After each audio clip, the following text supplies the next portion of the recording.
I'm already excited to talk about number one. Oh my god, I was dreaming about it like last night. I was like, oh, I can't wait to talk about this movie. It's gonna be amazing. Alright, and we're live. Hello, and welcome to Oily TrashMovies. This is the only podcast that reviews their top 10 favorite movies. We're your hosts. I'm Daddy Warbucks. Hello, everyone. I hope you guys are having a wonderful, wonderful month. I'm Bubblegum Barbie. And we're both super excited here because last week we talked about movies that we hated, which, you know, when you subject yourself to that much pain and agony, it begins to wear on your nerves. And this week we're going to be talking about our top 10 favorite movies of 2023, and we're both excited. We are so excited. I already have an intuition. As soon as we stop recording, we're gonna feel so great. We're gonna feel unstoppable. We're gonna go freaking pick up a house, pick up a car. We're gonna throw tires. It's gonna be awesome because of the adrenaline of talking about our favorite movies ever of 2023. Yeah, it's just gonna make us throw tires. Yes. We're gonna be chucking tires. Yeah, we're gonna be like Hunt Club, the guys in the bonfire going, ah, go watch this movie. Ah! Yeah, we have nothing but recommendations this week, and are we right? Are we getting right into this? Yeah. Let's just get right into it. Enough talking about throwing tires. Bubblegum's number 10. Kill Her Goats. Oh my freaking god. This movie surprised me. I thought that I wasn't gonna love this movie. I was like, oh, this looks terrible. It has porn stars in it. I'm gonna hate it. This is not my cup of tea. And when I watched it, my oh my. It being the slasher film, it is perfect. It has that scene where it just really takes its time of showing the horror of one of these whores and the stuff she's going getting through. Impaled, and not impaled in that way. Yeah, it was just so disgusting. The practical effects, the costuming was top tier. The acting was terrible, but so forgiving because there were porn star, Playboy bunny, hot chicks that knew they were hot chicks. It was great. This movie is the perfect encapsulation of throwback 80s exploitation horror, and they did everything right. This is the kind of movie that I think Murder Size wanted to be, but didn't quite get it. It didn't land on my top 10, but I did rate it pretty highly. I think that, between the practical effects and just having all of the elements that you are signing up for when you watch sort of an 80s slasher, it was all there. People just being cut open, people being impaled and decapitated. It wasn't perfect. We both had some complaints about it, but it doesn't matter. This is the kind of film that I think legitimately will achieve cult classic status, because it just, we talk about movies sometimes lacking, a certain something or a je ne sais quoi. This movie has that je ne sais quoi that, while it's cheap and kind of trashy in places, you like it. It's hard not to like this movie. Specifically, if you're a person who likes oily movies, this hits the mark. It's sexy, but not too sexy. It's gory. It's fun. It's a lot of fun. I had fun watching this. When I watch it, this reminds me of Scream. It is perfect, but scary enough. There were some moments where I was just like, okay, that's kind of weird.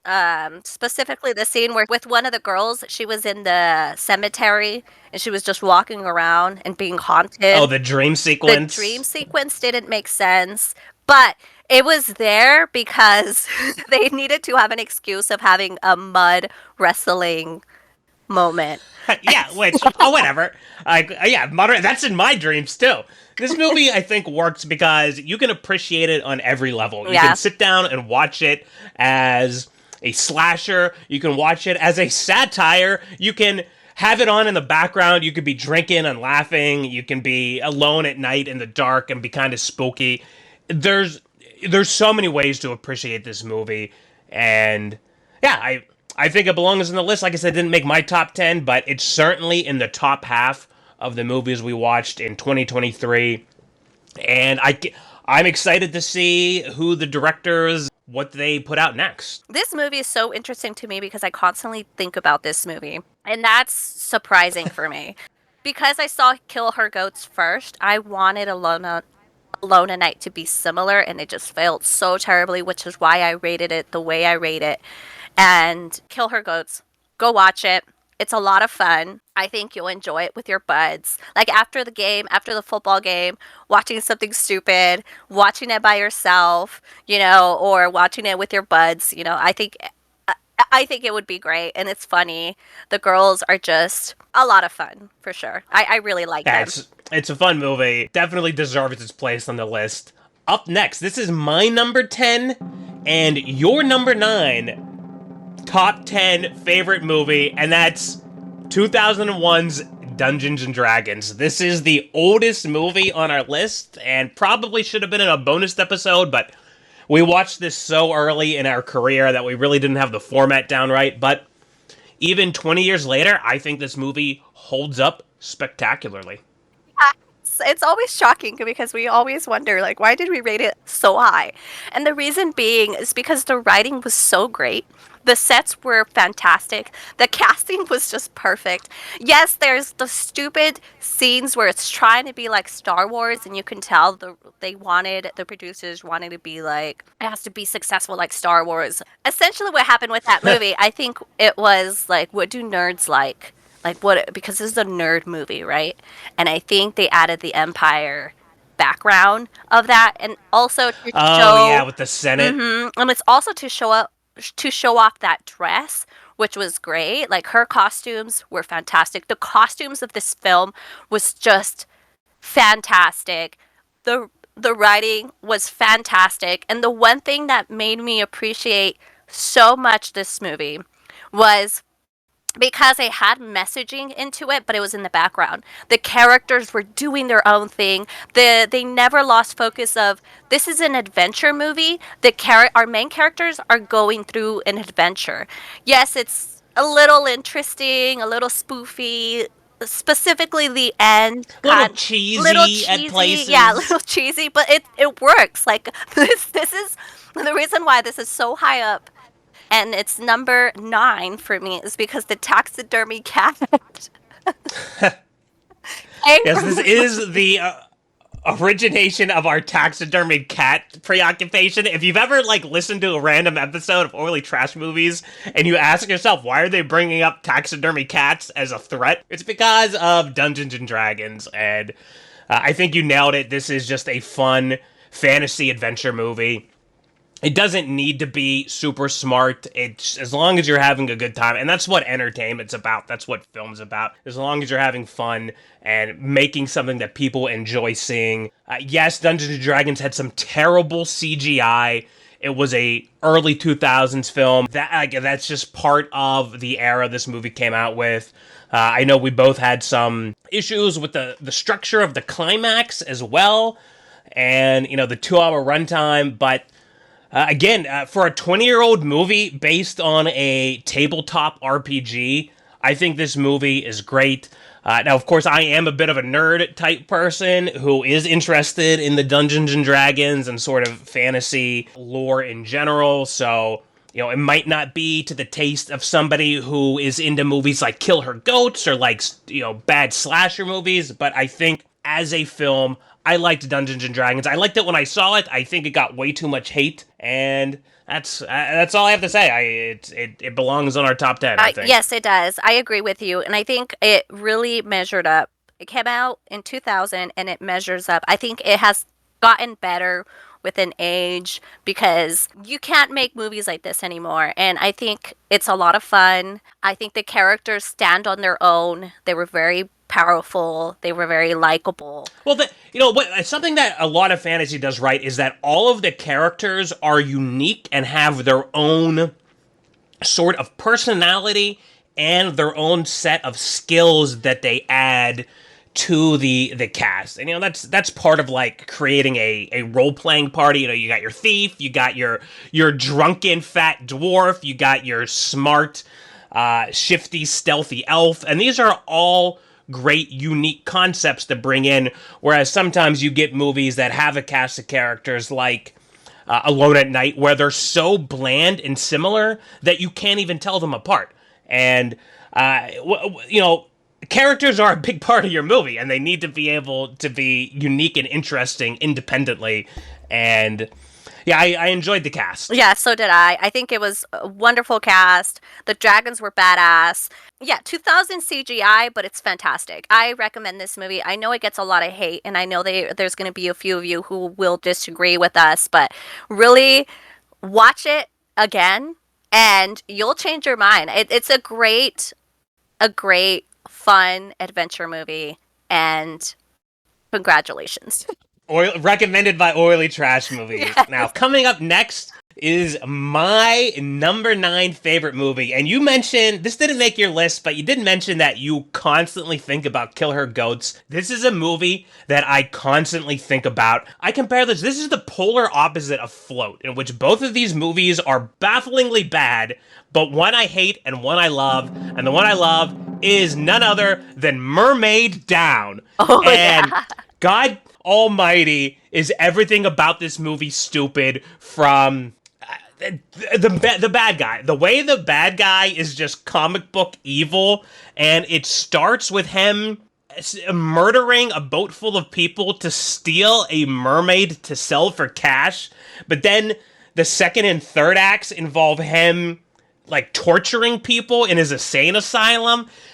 There's no cohesion to any plot point in the movie. We have a ghost, just a random ghost in this movie, and nothing fits together, but there's just so many ideas thrown into this movie. There's so much to work with that I can't help but love it. And the reason I love it is because it inspires me. It makes me want to take a bunch of random nonsense plot points and actually stitch them together in a way that is a cohesive film. Mermaid Down, I had a lot of fun with. I agree with you. I think I'm really happy you picked this one because I do love to talk about this. I agree with you 100%.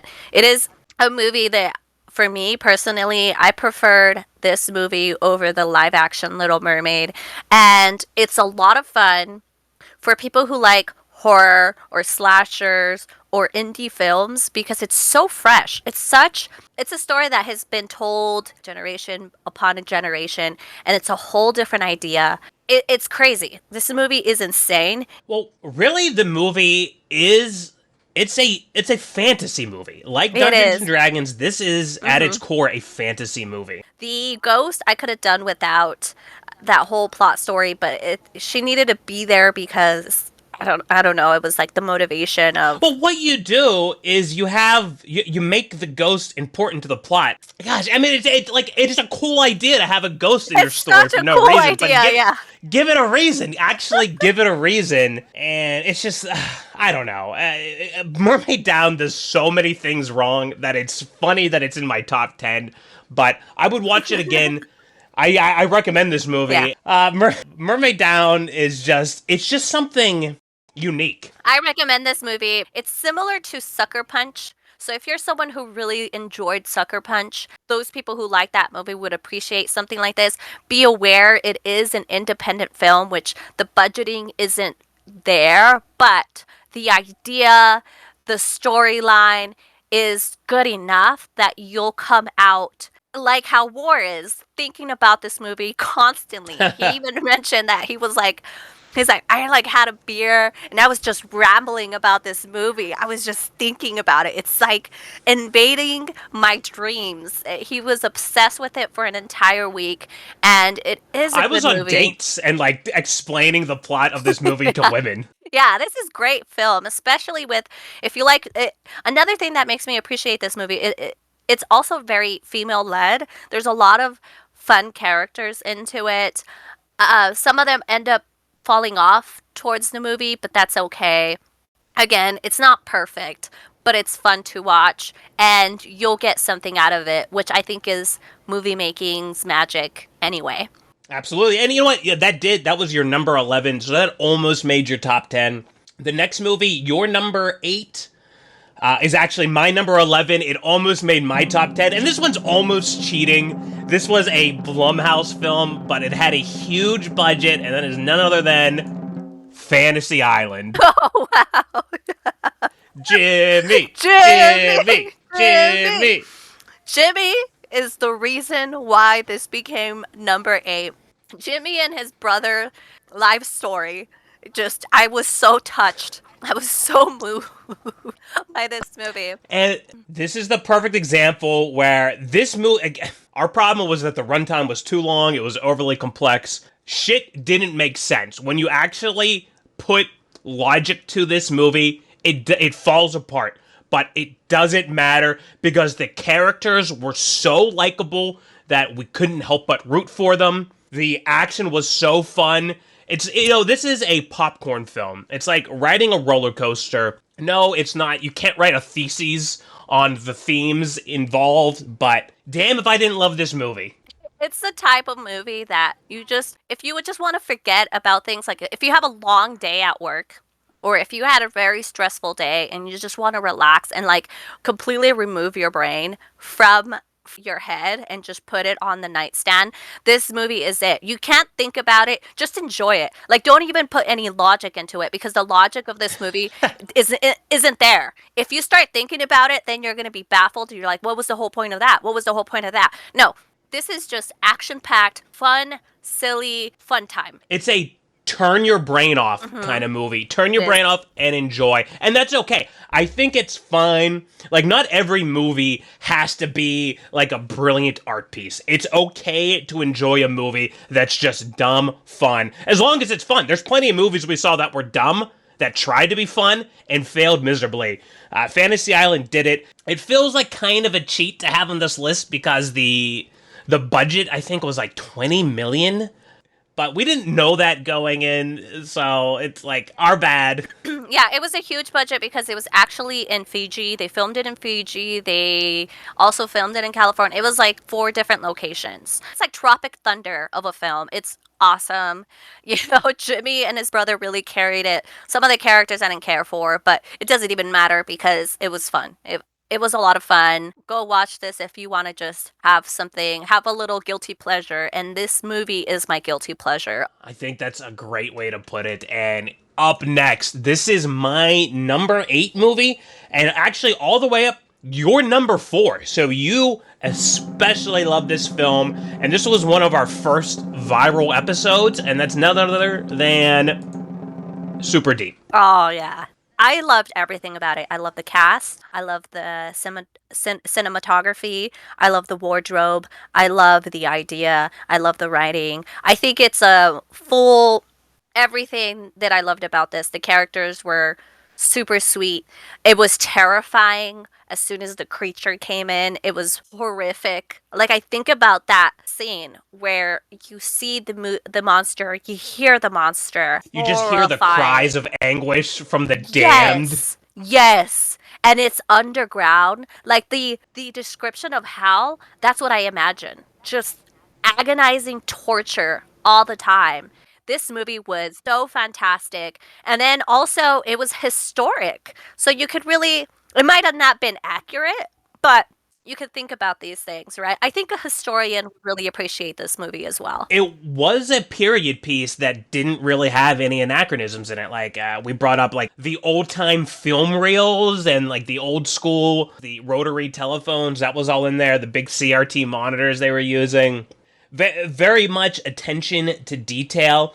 But the things that I like about this movie is that it is both an excellent body horror film, which I'm a huge fan of body horror. I think it's the most unsettling, disturbing type of imagery that you can have. And it's also, I don't even know if it bills itself as this, but it does have some Lovecraftian vibes to it, which is a word that gets thrown around carelessly these days. Like, every monster movie tries to say it's Lovecraftian these days, but nobody really knows what they mean when they say that, I don't think. But this sort of huge underground beast that you can't even really you can't even conceptualize it because it's so massive, and just the fact that you can't fight it like a normal monster movie where you might just shoot it with a bazooka. It's just this huge nameless crawling chaos of a beast. That was fantastic, and something that we really haven't brought up yet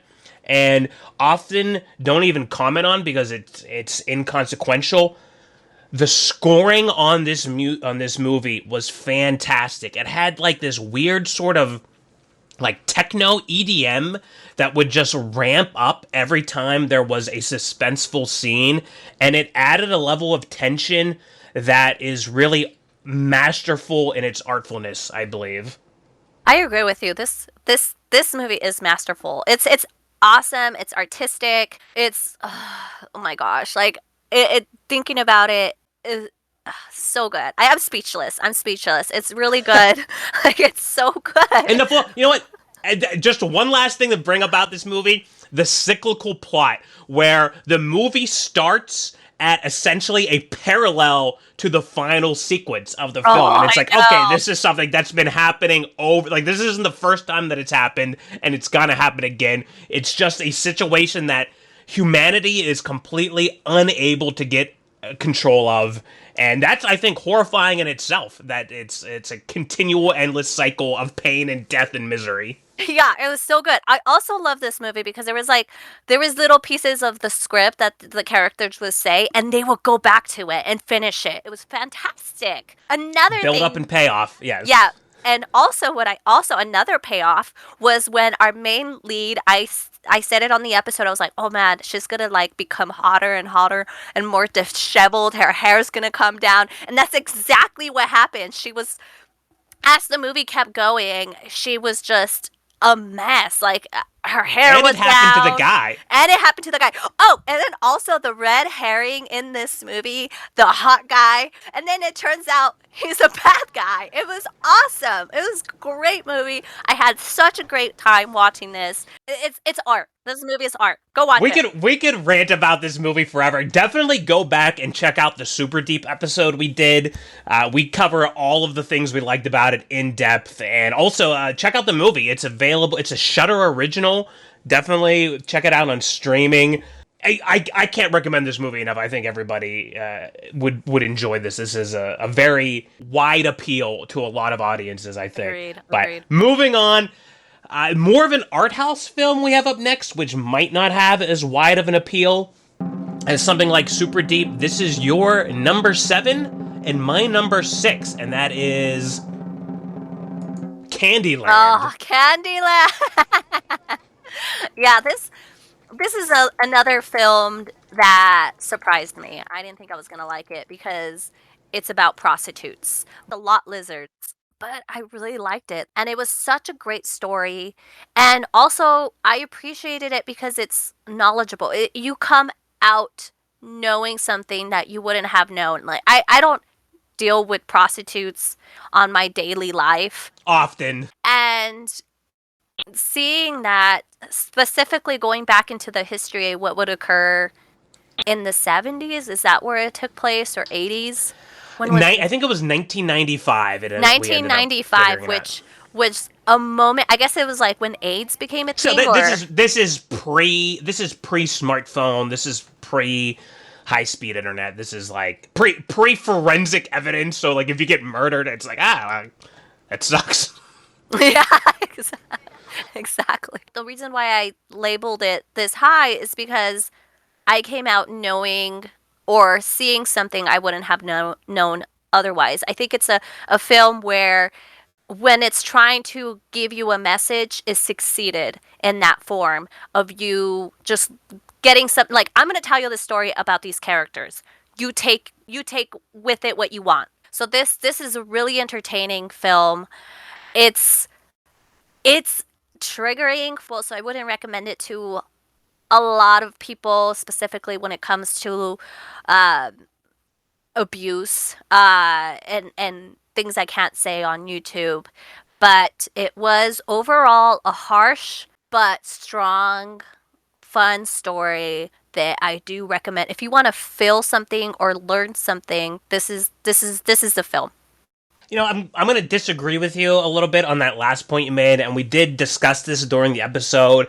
I don't think this is as triggering because this is more about sex work than it is sex trafficking, and we were sort of conflating those during our discussion, which admittedly the two do have a lot of overlap. But I think that this movie is good in essentially the exact opposite way that Fantasy Island is, because it's very character driven, but you don't like the characters and root for the characters because they're all like fun, amiable people, like in Fantasy Island, where everybody has good chemistry and are joking and are likable.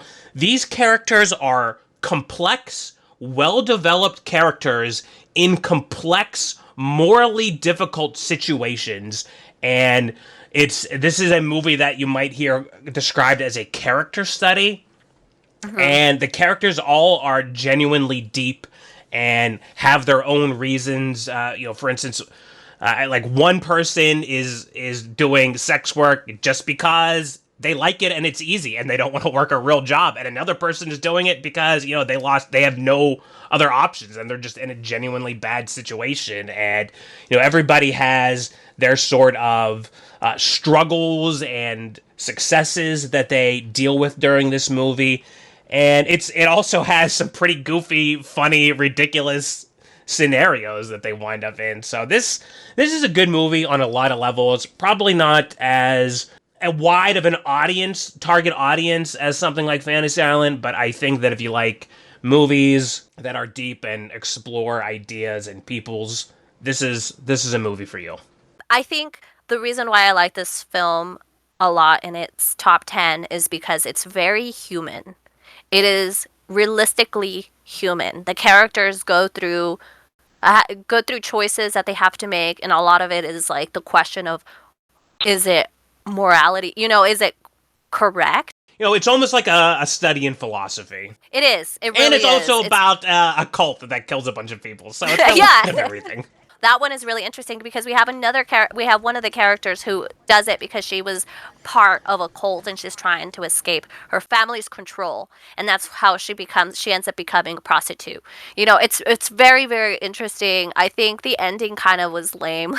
Like there was things where she's at the house, our main lead is at the house, and then all these bodies of people, because it's a cult, and they were going back into that what was it, the cult that took the juice. I don't. It was like an end of day cult, and they all, it's very reminiscent of the Jonestown massacre. The Jonestown massacre, yeah. I don't want to get.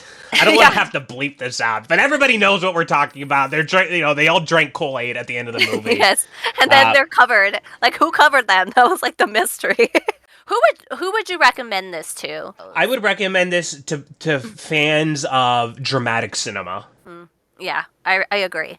Yeah, and you check out our episode on that, and also the episode we did after Candyland, because we always do our sort of retrospective, and I know we had a lot of we had a lot of very in-depth criticism and feedback and praise of that movie, which I think even somebody from the production company commented on our video, and so they enjoyed it, they liked it. Big shout out to the producers and writers and directors of Candyland. We thoroughly enjoyed this movie. And same for our next movie. I want to definitely... This next movie, I'm actually sad. This is only my number 7, but I have bumped this movie up several times, and I kind of want to bump it up again last minute here, but as of now, it's number 7. You're number 5. And this is really one of the movies that blew us away more than anything. Robotica Destructiva. I was thinking about this. So I knew we were going to make this episode, and I was like, oh man, I can't wait until we just start talking about Robotica Destructiva. And I was like, did I put it in my top 10? I better have put it in my top 10, because I'm going to be furious if it's not in my top 10. What's the director's name? Like, I knew it, and I completely just forgot it when we're recording. All right, it's Sam Gaffin. Sam Griffin is the best. Like, oh god, one of the directors that I idealize. He's amazing. Awesome work. Yeah. This movie succeeds in so many ways, and we watched the trailer, and it, like, I just said, I can't remember what I said, but it was like in all caps. It's like, check, like, you need to look at this right now. And we pulled it up. Sam Gaffin is, I want to honestly say, he is a true creative visionary. This is all of the proof you need that if you have the gumption, you can take basically every scene is on green screen. All of the costumes are like built out of leftover Tupperware that they don't have any matching lids for and spray painted silver. But it is so much fun. It's so creative. It almost makes me feel like a kid again, where like you have a little robot action figure that maybe is as stupid and cheap and chintzy as you can get, but you can get so much mileage out of it because in your mind it's something spectacular. Robotica Destructiva created art with so True. many different filmmaking techniques, layering all of the CGI. The music, which is all Killer Robot's original, is just a constant like hit of cocaine. It's like this movie is moving at 110 miles per hour, Yeah. start to finish. God, and everything from like the rotoscoping and just the like forced perspective and practical effects combined with CGI. This is something that I'm gonna call pure art. Yeah, it is.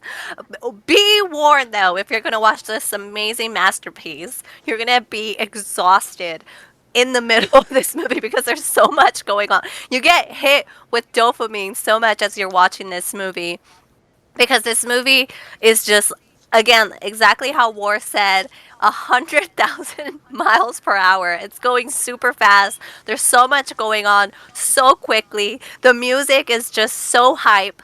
It is insane. But again, it is a masterpiece because it really shows that you don't need if you have an idea, a great idea, and you want to make that possible, it's doable. It is. This movie is an acid trip. It's awesome. It's great. I love it. The cast, they're not actors, they're not professional actors. I know they're all buds and they're part of the band, and but it's still a lot of fun. It was just everybody was having fun as they were making this film. They wanted to bring these characters to life. They succeeded. It is something that can't be redone or remastered or it's just it's perfect in its own way. Indie filmmaking, the soundtrack is amazing, the costumes is awesome, the special effects is great, love it. And it had Barbies in it. Well, it had action figures. There was a moment where one of the robots was playing with the action figures, and I was like, "That's me." And you know what? We talk a lot about independent films, and I want to say I've watched a lot of the behind the scenes in this movie because I really did get into this. And as far as independent film goes, as far as I know, the majority of this movie was filmed in Sam Gaffin's garage. And to make something so incredible from, such a basic, cheap, I don't want to say cheap as in a pejorative, but to film a movie in your garage and make something that is genuinely incredible is such an achievement.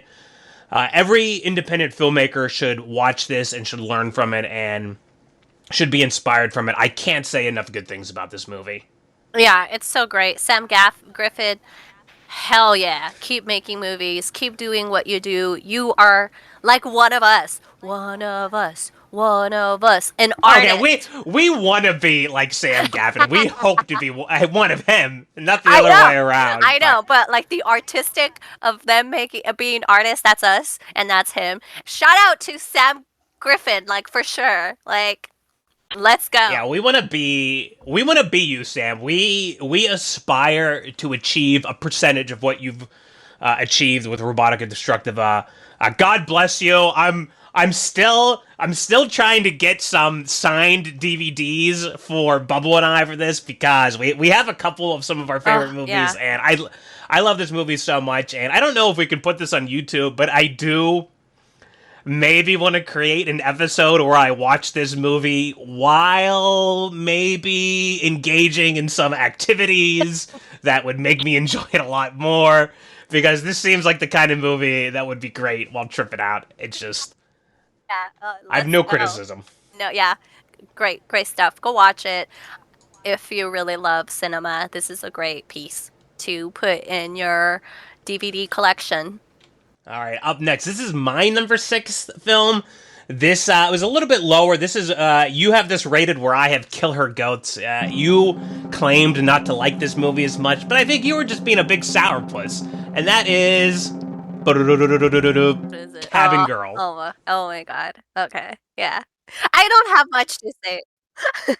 You know what? You were PMSing when we watched this movie, and your last pick had sucked shit, and you were just angry that I picked a movie that was so great and so much fun that you had to attack it because you were upset.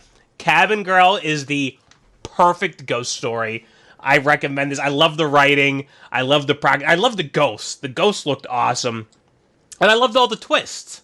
Yeah, this movie for me didn't make it. I mean, it's not terrible. It's not the oiliest of movies. It is a fine ghost story. The ghost was awesome. That's why it was as high up for me as it was because of that ghost. The ghost part was terrifying, where she creeps through every single time she was in it. It was terrifying. The story sucked. It just really sucked for me. I hated the cemetery scene. I Wrong. the Completely wrong. like she was just dumb. Like the whole the library, like she oh wait, it's not a library. She's Okay, at a okay. The bar. library in the back of the bar was kind of stupid. That was not thought out well. But everything about the structure of this movie is great. From the switcheroo with the guy that you think is the bad guy is actually the good guy who's trying to get justice. Oh yeah, the stalker. You had everything set up with her being crazy. You had the establishment of her being a streamer, which Float did this, where she is, I'm live streaming my adventures, and she live streams at the beginning and she live streams at the end, and has no impact on the plot. This movie is about someone who live streams, and she live streams throughout the film. It's actually part of her character, and it's part of the plot, which is brilliant. And this had all of the stereotypic scenes from a ghost, like a lame ghost movie, where you've got the tarot card reading, you've got the Ouija board scene, you've got the visit to the insane asylum. But for whatever reason, even though those are kind of cliche, they all worked for me, and I think it's because of the awesome switcheroo. And I've compared this to such brilliant literature as The Telltale Heart. I thought the writing on this movie is fantastic, and I think that if you watched it again, Bubble, you would come around and say like, okay, this is a pretty good movie. I enjoyed this movie. No, like I think it was just the cliches were just too cliche for me. It was so predictable. Like I told you, the tarot cards, I was like, oh, watch, it's gonna be a devil. They love using the devil, which is usually fine with me most of the time when it makes sense, when it builds me up to that point. It wasn't scary. The only point where I was terrified was when she had a cow in her yard. That was The haunted cow. a haunted ghost cow. Oh my god, that was I'm going to prove you terrifying. wrong again. That tarot scene was fantastic because the tarot card reader was drawing cards and was explaining what they meant. And you had two meanings. She was legitimately, which you find out at the end, she was giving the exact circumstances in which Cabin Girl ran over and murdered that girl. But Cabin Girl, the crazy, repressive one, heard the same story, and she applied it all word for word to the ghost story that she was concocting in her head. That was fucking brilliant writing where you have, and that's really what tarot is that you make very generalized statements, and but this is written specifically, and she was like, well, this is the reverse card, like you went backwards, and it's like, oh, that's because she went backwards and fucking like ran over, she reversed over the woman, and she's like, oh, this is the reverse card because blah blah blah, and I'm pretty sure the example I just gave I made up off the top of my head, but no, that scene was perfectly written. And you know what? Maybe you're just too dumb to get it, Bubble. No, I get it. I think it's too predictable. It was just too predictable. I guess I didn't really like the acting too much, or I don't know. There was just something was off, and I just didn't like it. But I did appreciate the ghost cow. I appreciated the couch infested with bugs. Well, don't listen to Bubble, everybody. This is our top 10 list. This movie's great. Check it out. Anyone who's a fan of horror is going to like this. This is, it doesn't matter if you're a tween who likes stuff like Grim Cuddy or a, like a metalhead who's into shit like super deep. This movie is going to tickle your horror funny bone. Yeah, and if you agree with my review of Cabin Girl not being that great, top 10, like, dislike this video, please. That way we could all know. No, don't dislike it. Tell us in the comments if you disagree with. Tell us whether or not you like Cabin Girl and things that deserve in this list. Moving on, my number 4, your number 6. This is Zone 414. Man, Zone 414 has been so long ago. I just remember it being beautiful when it came to the sets and the way the color palette, it felt very cyberpunk. This goes hand in hand with Candyland. I think this is the reason why I also, because of Zone 414, I rated Candyland as high up. Because it was robotic prostitutes. It was awesome. Like the storyline was so interesting. The main character was wow. I recommend you watching this. Like, say some stuff while I try to remember about this film. Yeah. You think about this. All right, so Zone 414 to me is successful because it is a perfect neo-noir film. This is, a lot of people have compared it unfavorably to Blade Runner, which is very similar, cyberpunk neo-noir. And yes, Blade Runner is a classic film. Blade Runner did it better than Zone 414. But that doesn't mean Zone 414 is bad. Zone 414 is a very adequate film. And if you like Blade Runner, you will like Zone 414. This hits all of the same beats. Or like a movie like Sin City, where it's very over the top and it's sort of a hard-boiled veneer that it puts on. And, it stars Guy Pearce, who is a very good actor. This is also, this was our 5th episode we did before we started staying away from stuff with more high-budget actors. So it's got great performances. It's got great lighting.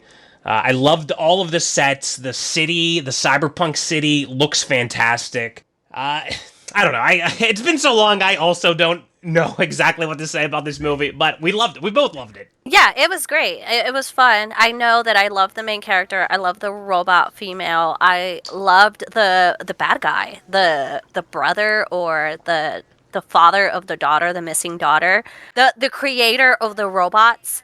Hey, it had cool themes in it with like the whole good versus evil, God versus Satan embodied in like the character archetypes. It's definitely a movie that you can dissect. The cigarette scene, do you remember that? He said a lie, remind me. Like, she grabs the cigarette and she like smokes it on his face, and he's like, "Oh, this is the most perfect memory about his wife." He was grieving his wife. I vaguely remember that. It was so good. That scene was so awesome. It was really well written. The costumes. The costume was top tier. The acting, top tier. There is that scene in the first beginning where he's talking to one of the robots and completely removes the hard drive of the robot on her skull. That was gross. Awesome. Recommend it. If you like robots and if you like prostitutes, I recommend this movie.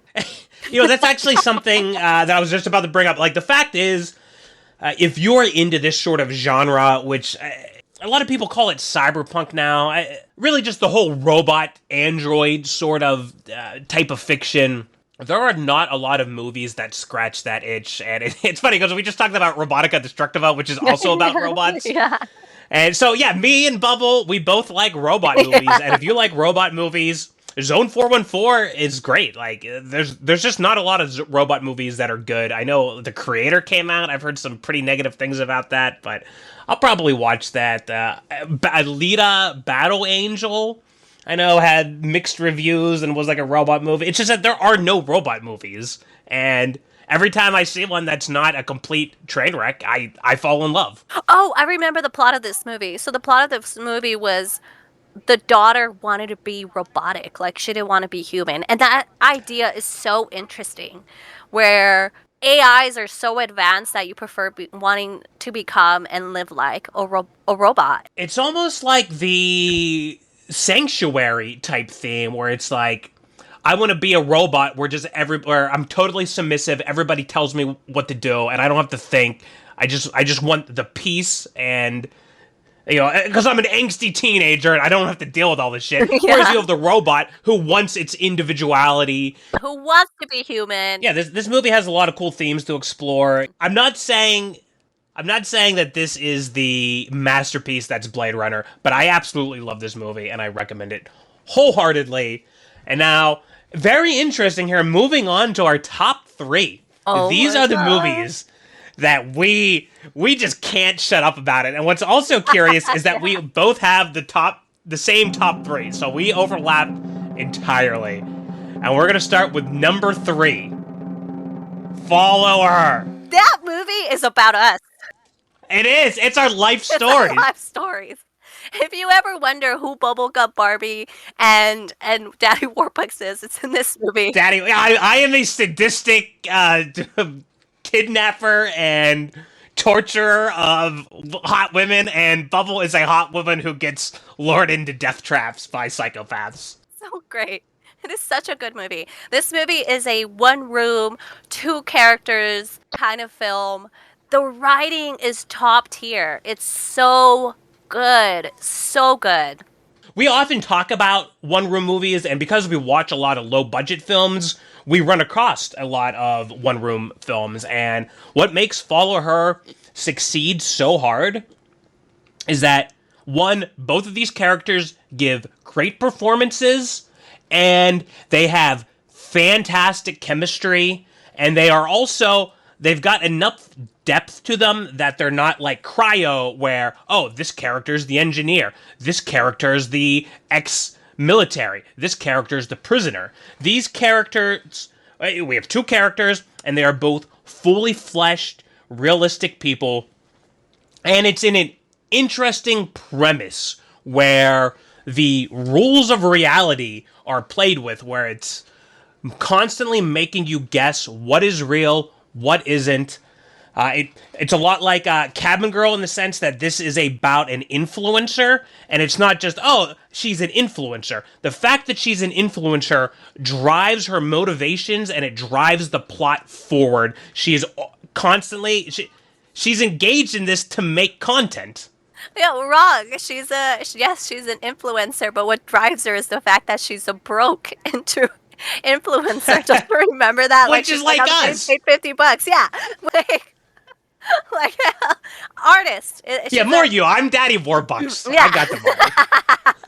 yeah. It's so good. I think, and another thing that I do want to mention about this movie is that it also stars the director and the writer of this film, which is our female here, which is our Follow Our Her, female lead co-wrote this. and directed this. And I think it's fantastic. The chemistry between the male that she casted is so wonderful. It is hot. It's so good. It's so good. I recommend it. This is something that I would recommend totally with your partner alone at night. Well, not alone, but And it's yeah, definitely watch this with your girlfriend because it's a little bit sexy too. These it is very characters, sexy. like, there's a scene where they make out, and it's like, wow, they really seem like they're into each other. Yeah, it's like a Mr. and Mrs. Smith type vibe to it. But it's so hot, and it's like also gives you a 3-160 because there's like friction between each other. And then there was a moment where in the script, it was so well written because he says, and this is the point where I we have to have Change the a location location change, change. and then boom, location change. She's outside. It was so. It was a genius movie. This is It was what. smartly written. This is what Friendship Game tried to do. It tried to be deep, and this movie did it. It was that nice, perfect, brilliant script that Yeah, is just it's almost entertaining. satirical at points, but you can tell that the people who wrote this have really been in the industry. They know they know how movies work, and they almost comment on that within the framework of the movie. You know, where you have a movie that sort of breakdowns and analyzes the structure of a movie. And I thought that was like, as somebody who's into movies and likes to look at movies through a critical lens, I enjoyed all that. I'm sure this movie got good reviews with film critics. I'm not sure how it fares with the audiences, but I can't imagine, you know, when you have the characters that are so likable and you have so many twists that like really give you whiplash in a good way because it's not what you're expecting, and really there's parts of the movie where you don't know what to expect, which, you know, makes you want to watch it. Like you can't. It's like reading a book that's a page turner. I think this movie would be loved by most anybody. This is Agreed. it succeeds on every level of being a movie, and really, this was one of the movies that I think most exceeded our expectations, because we generally like read a synopsis and say, okay, this is kind of cheap, it sounds kind of bad, let's watch it and see what it's like. And, you know, the premise, and we'd already seen movies where the premise is, oh, this is an influencer who does this and blah blah blah, and then bad things happen, like Alone at Night. This is like a good version of Alone at Night, and we were sort of expecting this to be one of those shitty Alone at Night type movies, but Follow Her, excellent. I recommend it. So good. Go watch it with your partner. It's great. And then bang afterwards. All right, number two. Or during. Yeah, or during. All right, this is our second favorite movie of the year. And this is another one where we sort of read the premise and you're like, okay, like that's obviously a stupid, ridiculous premise. I'm going to watch it because, you know, that's the hook. The hook is this ridiculous premise, and that is Glorious. So when War showed me this movie, I saw it in IMDb because we don't watch trailers. We don't want to get spoiled at all. But I saw the cast and I was like, oh my god, I love him. This is gonna be great because he's such a good actor. Anything and everything that I've seen him in it is so good because he brings his A game 100%. He is full serious in any character, even if it's a silly character. He goes 110% hardcore into it. Fantastic actor, fantastic script. This is again similar to Follow Her. It is two characters, one room kind of film, but it has a Lovecraftian thing to it. It's great. Oh, yes. So the premise of this movie is that a guy gets locked in like a truck stop bathroom, and there is a glory hole in one of the stalls, and through the glory hole is an elder god. That synopsis doesn't give it justice, but it's perfect. It's perfect. You think it's gonna be some kill her goats, bad acting, bad story, oily movie. Even it makes us sad. It makes me and War sad every single day when we see our episodes. And Glorious is our lowest seen episode, and we love that movie so much. So you better, our 1,060,000 followers, better go watch Glorious because we love this movie. It is freaking art. It is everything.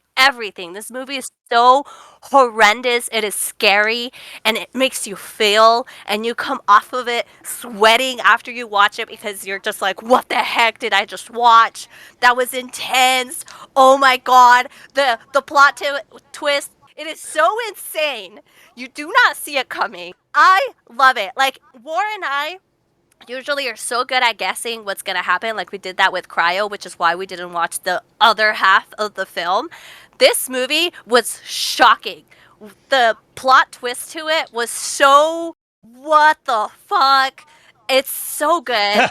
There's the bear scene that I just love. It's scary. Like, I think about the teens watching this. It's like, guys, you guys would shit your pants. This movie is so good. It has slasher in it. It has horror in it. It has love in it. It has everything in it. It is so good. So good. Freaking This is glorious. a serious movie. And again, this is another one room movie. And it does what every one room movie tries to do, but often fails. It is completely suspenseful. You are constantly engaged. It also is a movie that calls itself Lovecraftian and is genuinely Lovecraftian in nature. The antagonist is a multi-dimensional elder god with the power to essentially shape our reality as it sees fit, and toys with our protagonist in ways that are both entertaining, horrific, scary, brings you across the entire emotional spectrum. And there's a great twist, which we're not going to spoil. If you watch our episode, like, we do spoil it in the episode. But this is a movie Actually, we did not. If you watch that episode, I cut that spoil Oh, area. you did? I did because I want people to go Okay. watch this movie. Because if I spoil it for you, it's a ruined film. You have to watch this. This movie is so And, fucking good. yeah, and it's also brutal in ways that were kind of unexpected. I know we definitely talk about one scene that is very grisly in nature. I'm not going to spoil it. I hope I can convince anyone who's sat through the past hour of our review to go see Glorious. Talking about one room movies, I would put this all the way up there compared with Phone Booth. It's a one room film that has it's basically, it's been the gold standard of one room films, in my opinion. Like, some people call Reservoir Dogs a one room film, which, regardless, Glorious wins at every level, and the fact that it's so good while being a one room movie, it's unbelievable. It's unbelievable that the writing was able to accomplish that much, and the acting and the cast. The god, we only hear his voice, is played by J.K. Simmons, which you might know as J. Jonah Jameson from the Sam Raimi Spider-Man films, or Omni-Man from the Invincible cartoon series original on Amazon. He is fantastic in this. Definitely go check this out. This is a film that is so underrated. This movie is just that. It is so underrated that needs more love. It's so freaking good. Our episode needs more love because it's so freaking good. It's one of the episodes where I'm just so There's proud. no thumbnail material was the problem. I know, but it's so good. If you want to watch a review about this film, go watch our review. And then go watch this movie. Wait, hold on. Wait, this movie had such little thumbnail material that to make our thumbnail, we took a screenshot of the graffiti and then photoshopped actual breasts from a nude woman onto the graffiti to try to get people to click on it, and it still didn't work. It still didn't work. All right, Bubble. We have one final movie left on our list. This is one of our favorite movies of all time. I'm so excited. I'm like, I'm not ready. Oh my god, I need to breathe. I feel like a little kid in the back seat of a car on the way to Disney World. I am just like jumping up and down, like, so excited. Number one, our favorite movie that we watched in 2023.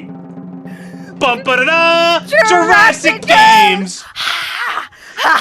Yeah! Ooh! This movie it's the B movie. This is a cheesy B movie that is fucking awesome, start to finish. It doesn't care. It says, you know what? You know how stupid it is to have a movie that takes place in a virtual reality world where we're fighting dinosaurs? I don't care. It's fucking awesome. We're gonna have people karate kick velociraptors. We're gonna have tons of cool characters. We're gonna have T-Rex versus T-Rex versus T-Rex, three-way action, and son of a bitch, every scene in this movie kicks ass. We had no idea that it was going to be fucking amazing. It's a Hunger Games slash what's that movie with the wrestler? Battle Royale. Yes. Oh, and The Convict. The Convict. Yes. What? a lot of movies, it's like one of those most dangerous game premise. This is the kind of premise you see in movies all over the place. Sometimes it's okay, sometimes it sucks. In the case of Jurassic Games, It this rocks. was entertainment. We are always super hyped. We live for Jurassic Games. It is amazing. We saw it about 2 years ago, pre this. Well, almost 3 years ago at this point, we saw Yeah. it on April Fool's. And you know what? I just want to clear up. We did this as our April Fool's episode, and we talked about how great it was. We're being serious. Like, that wasn't an April Fool's joke where we're trying to, like, make this cheesy B movie seem awesome. This movie, hey, you know what? Not only is it dumb fun, it's also kind of brilliant because I love the take and, like, the sort of satirical nature on reality television, which is a subject that I have a lot of strong opinions on, and I think that this totally points out and satirizes all of the flaws with reality television, and it does it in such a great way. And the fucking dinosaurs are so cool, and all the characters are great and unique and well written and well rounded. My God, Ryan Belgart wrote and directed this movie, and recently tweeted that he's working on a sequel. So we're gonna be there day one. He also loved our tweet and pinned it. So if you go into Ryan, We wrote and performed a song about Jurassic Games, so please check out Ryan Belgart's Twitter. It's at the top of his Twitter. You can listen to Bubble sing about Tucker, the main character of Jurassic Games, because it's just so inspirational. We just wanted to do everything to celebrate how much we love this movie. my favorite. I'm excited for April so that we could watch this movie again. And I do want to point I want to out, watch this again. this is not an episode. This is like not an oily trash movie episode. So we didn't watch this movie and reacted to it. This is like, we love it so much that this is a film that we watch pre-oily trash movies, and we're just like, we saw this a year before we started the Oily Trash Movies podcast, because that's a hobby of ours. We like watching low budget bad movies and talking about them, and that's why we ended up making this podcast, because it's like, this is something we already do, and we stumbled across Jurassic Games and we loved it. And when it came to the 1 year anniversary of the last we saw it, we decided, hey, we're throwing this into the podcast. We want to tell everybody about this movie, because I think every pair of eyeballs who gets to see this is a treasure. yeah. This is a treasure. This is literally the saying of, when you dig into the dumpster, you find diamonds. This is a freaking diamond in the trash, in the oiliest, grossest, stickiest, nastiest trash. You'll find this beautiful, beautiful rock that shines. It's so awesome. Go freaking watch this with all your friends, with all your family, with your grandmother when you go visit her. And it's like, hey, Grandma, you want to see something awesome? Let's watch this. She'll love it. She'll be like, oh, Grandma. She'll be Team Velociraptor. Yeah, she'll be so about this movie is great. When it comes to the set designing, it being a low-budget film, the characters, the host, he's your atypical reality TV host that is obnoxious, and it's when he it's just so good. But he's a super charismatic TV personality, which also has like a punchable face, which is, again, it's perfect for the subject material. That's like, perfect. is that like Daniel Tosh that everybody hates, who just like hosts the show and makes jokes, and people are like, he's so obnoxious, but he's creating entertainment, and that's what people tune into to watch. Like, this movie's brilliant on levels that really we need a full hour to discuss them and dissect them. It's good. It's so fantastic. And Ryan, if you're listening to this, if you've sat through the past hour and a half, please, we want to get some autographed copies of this DVD to our collection. This is like the number one film on our list. Yeah, we get so excited. We can't wait for April Fool's so we get to watch this movie. It has become our ritual, our holiday. We are so excited to watch this film. We saw it. It was amazing. We were hyped up. We're not joking. This movie is so great. We want you to send us a draft of your Jurassic Games 2 script, and we'll give you some script notes on it. Yeah, like we are so invested that like you can guarantee that movie is going to be on an episode of Oily Trash Movies in the future. Yeah. For sure, for sure. Jurassic Games 2 is coming up. We can't wait. We look forward for that day. Amazing. Best movie of all time. Yeah, the Oily Trash Movies #1 Medal of Honor giant trophy winner of the Oily Trash Award. Congratulations! This movie is neither oily nor trash. It's a fucking It's a atom fucking bomb diamond. that. It's a diamond. It's a pearl Honestly, in the sea. It is a ruby in the rocks. It is. here's how I can genuinely sort of compare this movie. I loved Jurassic Games every bit as much as I loved Mad Max Fury Road. And I know that was another movie that blew everybody the fuck away. This movie is in that same vein of awesome action and fucking cool shit going on the entire runtime. Never slows down. Doesn't have like the kind of nonsense complaints that we always talk about, things being set up that don't go anywhere or just stuff coming out of nowhere. And yeah, we it's not to say that we didn't have feedback about the movie, but it is a perfect movie structurally. It's a perfect movie from a turn your brain off type perspective, and it's a perfect movie from a like, oh, I genuinely want to dissect this and look at the characters type movie. I love it. Thank you, Ryan. Yeah. Thank you, Ryan, for this amazing art that you have created for us. We love this movie. It is amazing, amazing, amazing, amazing. I was so excited. All right. I was so excited.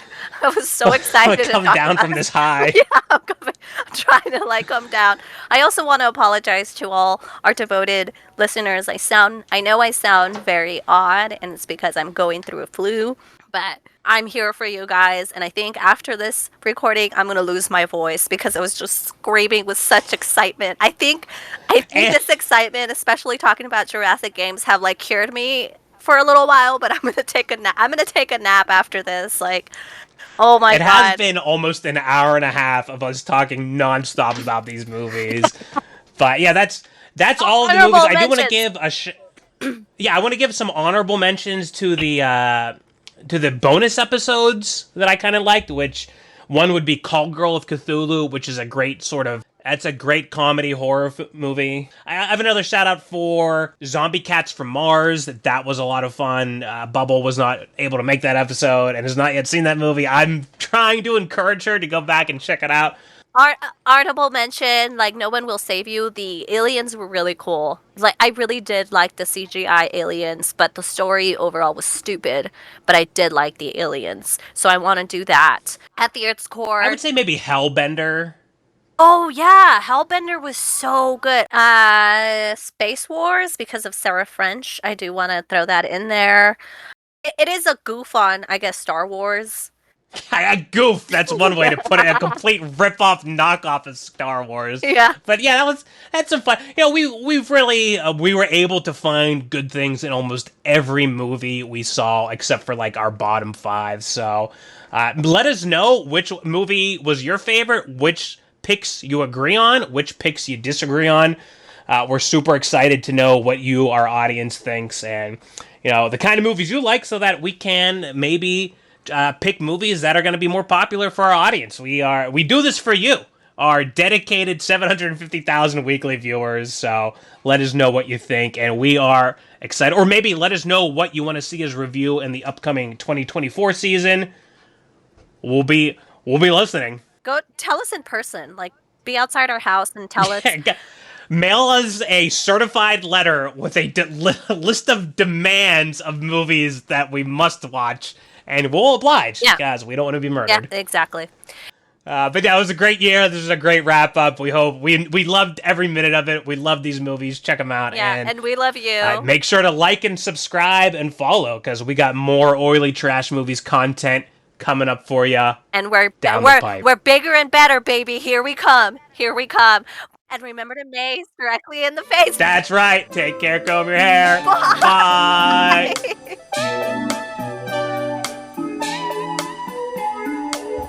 I'm in love with the movie. To say it simply, it's groovy. It's got 10 contestants, and now I'm invested. The hero's so attractive, but his shock collar's active. Velociraptor fight scene, dinosaurs are so mean. Jurassic Games alive, Tucker didn't kill his wife, but now he's inmate, offered as T-Rex bait. Will he go down in flames? His kisses burn down names. Jurassic Games, Jurassic Games. I'm in love with the movie, to say it's simply it's groovy. It's got 10 contestants, and now I'm invested. The hero's so attractive, but shock collar's active. Velociraptor fight scene, dinosaurs are so mean. Jurassic Games, Jurassic Games, Jurassic Games, Jurassic Games. Half the songs that I make, materialistic games, but this movie is amazing, that keeps us stargazing. Jurassic Games, Jurassic Games, Jurassic Games, Jurassic Games. I'm in love with the movie, to say it's simply it's groovy. It's got 10 contestants, and now I'm invested. The hero's so attractive, but his shock collar's active. Velociraptor fight scenes, dinosaurs are so mean. Jurassic Games alive, Tucker didn't kill his wife, but now he's inmate, offered as T-Rex mate. Will he go down in flames? His kisses burn down names. Jurassic Games, Jurassic Games.